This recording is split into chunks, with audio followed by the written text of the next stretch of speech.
দাদা আজকে ডিএ মামলা সম্পর্কে আপনার থেকে দু চার কথা আমাদের কর্মচারীরা শুনতে চাইছে, সেই ব্যাপারে একটা ভিডিও বার্তা দেওয়া হলো। আজকে রাজ্য সরকারের পক্ষ থেকে 3 জন কৌশলী তারা সওয়াল করেছেন। তাদের সওয়ালের মূল প্রতিপাদ্য বিষয় হচ্ছে রাজ্য সরকার যতটুকু দিয়ে দেবে সেটুকুই কর্মচারীরা পেতে পারেন, তার বেশি অধিকার কর্মচারীদের নেই। এবং কর্মচারীরা যে দাবি করছেন যে সারা ভারত দ্রব্যমূল্য বৃদ্ধির যে সূচক আছে সেই সূচক অনুযায়ী দিয়ে দিতে হবে, সেটা রাজ্য সরকার মানতে রাজি নয়। এটা হচ্ছে প্রথম বক্তব্য। আরেকটি বক্তব্য ঘুরে ফিরে আসে, সেটা হচ্ছে যে এত টাকা তাদের নেই, টাকার জন্য নাকি ভীষণ কষ্ট হবে।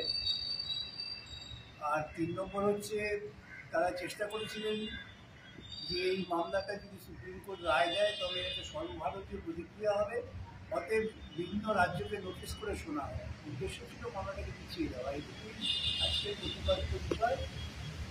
তাদের বলা শেষ হয়ে গিয়েছে। আগামীকাল আমাদের পক্ষ থেকে আমরা আমাদের সওয়াল করব। দাদা কন্টেন্ট পিটিশন নিয়ে কি কোনো আলোচনা? তো না, কন্টেন্ট পিটিশন কোনো আলোচনা হয়নি। প্রসঙ্গত যখন রাজ্য সরকারের কৌশলী কপিল সিবাল বলছিলেন যে এগুলো সমস্ত অসাংবিধানিক, তখন বিচারপতিরা আস্তে আস্তে বললেন যে আমরা যে আদেশ দিচ্ছি সেটাও সাংবিধানিক, 25% দিয়ে দেওয়ার, সেটা তোমরা দিচ্ছ না কেন?